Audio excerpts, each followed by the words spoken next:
Hey, what's good, everybody? I hope y'all enjoyed the previous podcast with Daniel Jackson.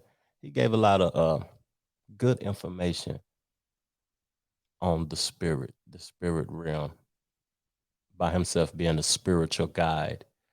The main thing that I took from the show was like being aware that this isn't it. This isn't all. This isn't your last stop. Life continues to move forward, and you got to find your purpose. You got to find your purpose. That was a good show, man. If you missed it, go back and look at it. Go back and check it out. But on this podcast, we back to our regular scheduled program. It's a Cabernet conversation, and we talking wins and losses. I just got through watching the B.E.T. Awards, so we're gonna touch bases on that a little bit. We're gonna touch bases on the Florida buildings collapsing. We're gonna touch bases on the fight last night, Javante Davis, and also the 17-year-old is breaking records. He busting people up and he breaking records. But let me be quiet. Let's get to it.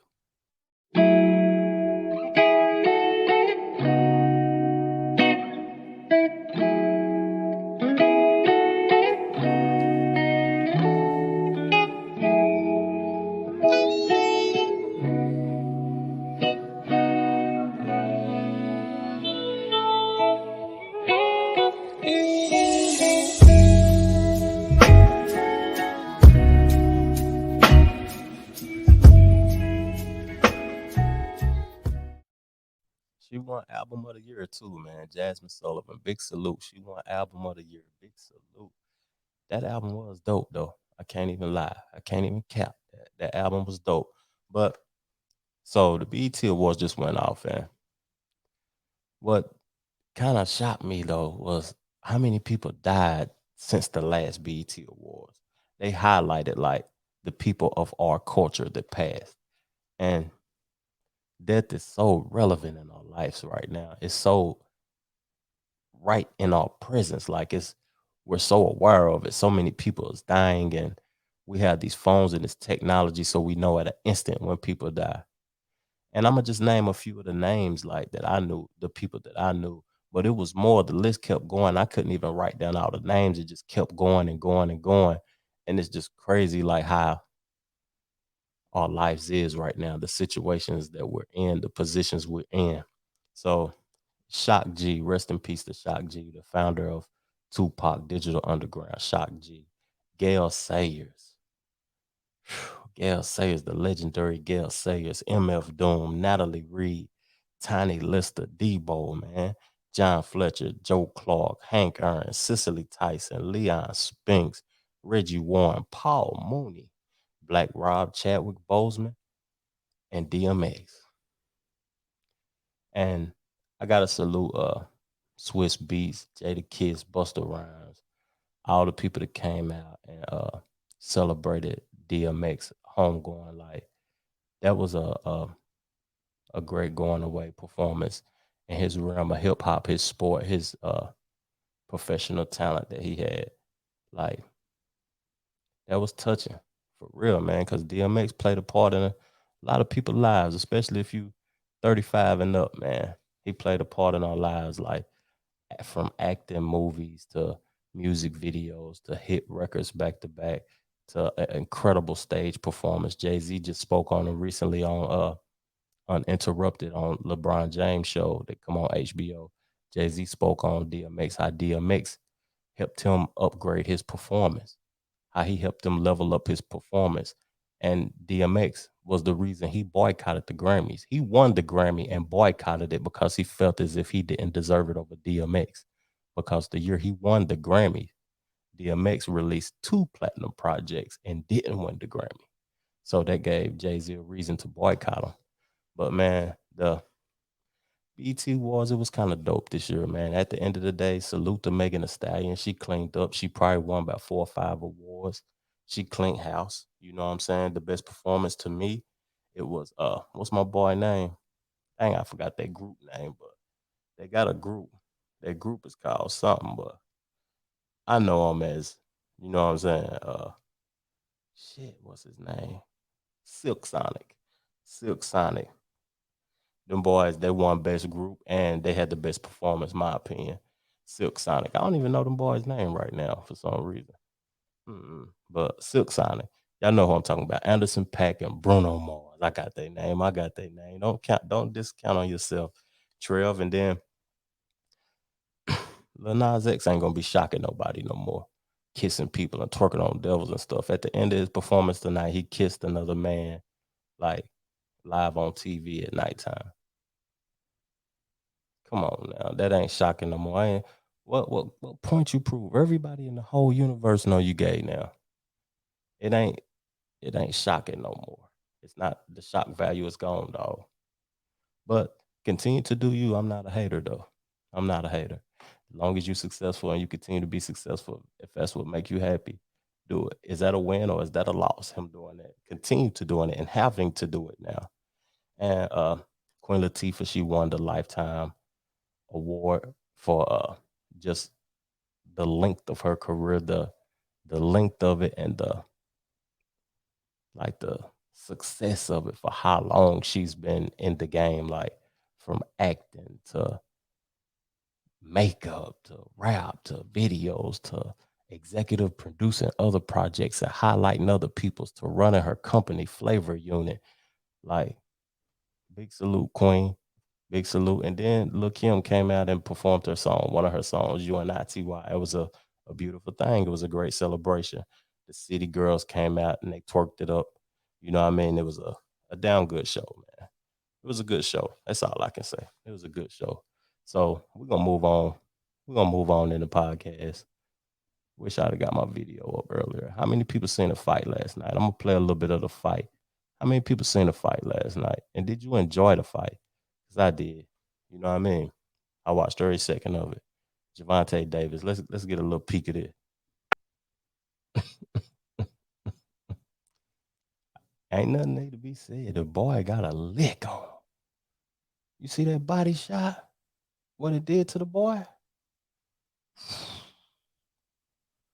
140 pounds hitting like that. Ain't nobody in that weight class gonna be able to beat Tank. Mayweather seemed extremely happy in press conferences and at the end of the fight conference and stuff, conversations. He seemed happy because he know he got a bag on his hand. He got a big bag and he gonna be getting a piece of that bag probably his whole career until he decides to go on his own or whatever. But do y'all see Tank breaking Mayweather's record? 50 wins? I don't know if Tank gonna lose at that weight class the way he's slapping folks around, man. Real talk. But big salute to Tank and hell of a fight, my brother. Hell of a fight. Hell of a way to put on the show. It wasn't a quick beat down though, like it. And then we got stuff going on in Florida, right? Like, you know me, I study real estate. I do well in that field with mentally. And what's going on in Florida? Let's check it out. What's going on in Florida? Overnight, no let up in the search for survivors. The world is watching and the world is caring what happens right here in Surfside. This morning, startling new documents released by Surfside city officials reveal in a 2018 field survey, engineering firm Morabito Consultants uncovered structural problems with the building. The report highlights cracks in concrete, writing, MC's review of the parking garage revealed signs of distress and fatigue. Who had access to the building codes? And how often do they do a reappraisal? Adding, abundant cracking and spalling of varying degrees was observed in the concrete columns, beams, and walls, which included instances with exposed, deteriorating rebar. The report goes on to say that failed waterproofing is causing major structural damage to the concrete structural slab below the pool deck and entrance, and that failure to replace the waterproofing in the near future will cause the extent of the concrete deterioration to expand exponentially. Again, this report was issued almost 3 years ago. None of these instances described have been linked to the cause of the collapse. Now, 3 days into this disaster, the community still reeling. You can't console people because, as long as the bodies are not being found, there's no consolation. Attorney Adam Schwartzbaum grew up in this condo. We just keep hoping that there'll be some miracles and that we'll see some rescues and some people will make it out of this. 15-year-old Jonah Handler miraculously pulled from the rubble alive, but sadly his mother, Stacy Fang, becoming the first victim to be identified. This is giving me 9/11 vibes, like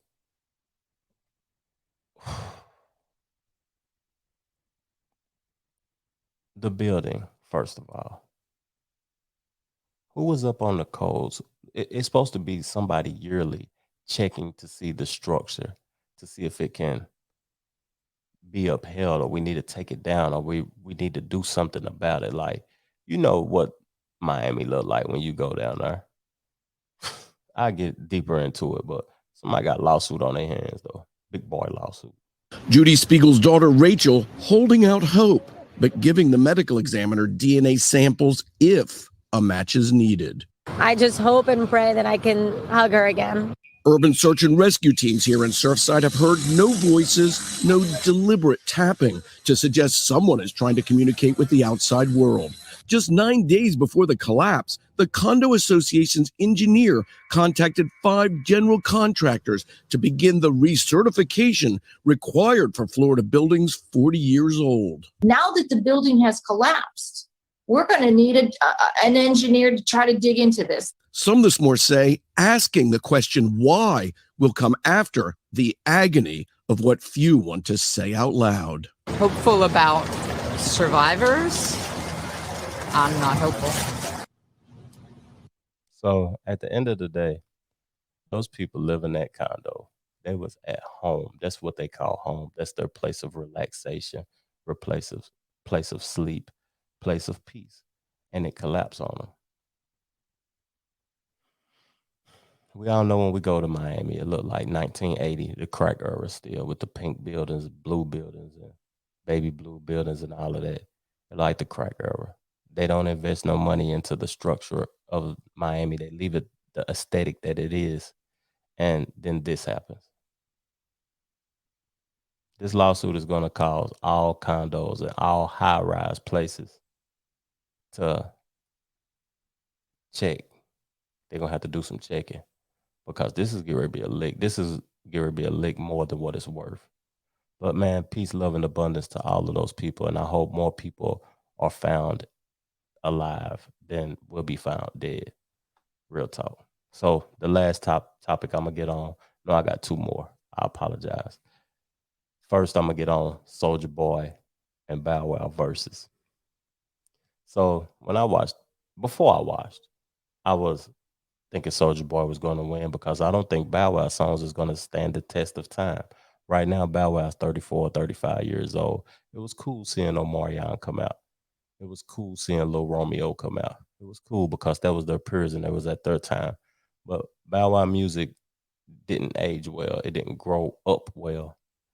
His music seemed like I was listening to Disney songs that was for Disney cartoons or Disney movies or whatever. It didn't stand the test of time of growing into a man. And it just seemed cheesy at the end of the day. And to me, Soulja Boy won. Soulja Boy legendary. He the first to start everything, the first to do everything. They joke with Soulja, but Soulja is a very talented individual, and he's a legend. And his music stood the test of time. It grew with his age. It grew into grown man music. So that was my take from Versus. Versus was good. We had Versus last night.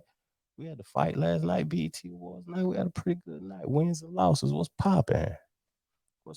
So the last thing I want to touch on, me and the Jackson boys, we talked about this before, but yesterday live, he ran for the first time. And this time against big boy competition. He ain't number 17 years old. You know what I'm saying? And he broke boat record before, and now he racing up against my guy, Noah Lyles. He racing up against real grown man competition. And I thought he wasn't going to stand a chance, the young boy, Ariane Knighton. But he went to work, and we're going to watch him go to work. Bolt's world under 18 200 meter record.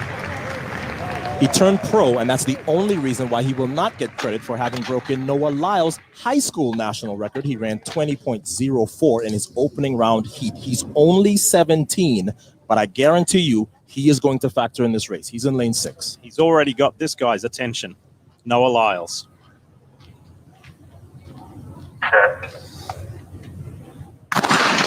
Top three go through. There's Lyle second from the right. And if Lyle second from the outside can be in contention around this turn, which he is, I'm not worried about the second half of this race. That's his strength. Here comes Arian Knighton, though. The 17-year-old in the middle of the track. The 17-year-old's going to beat the world champ as he eases up and goes through in a 1988. My goodness. And the win is legal. That would be another world under 18 record once it's ratified. So remember, That boy ran up on at the building. Smoked Noah so bad he ran up at the building. Them wheels. Big salute though. Big salute, man. Congratulations to the young boy, man. Who excited for the Olympics? Ain't nobody talking about it. That ain't nothing in our community that y'all excited about. Who excited for the Olympics? I know I am. And I'm going to be tuning in to the Olympics. All of it. I'm here for all of it. And I'm even tuning in for the Tour de France. We're going to talk about that another day soon, the Tour de France, because it's better. But I appreciate everybody tuning in. Make sure you go check out the Daniel Jackson interview on the previous show and enjoy the rest of your night. Peace, love, plenty of abundance. Go and get you some money. Support the sponsors that support the podcast. Thank you.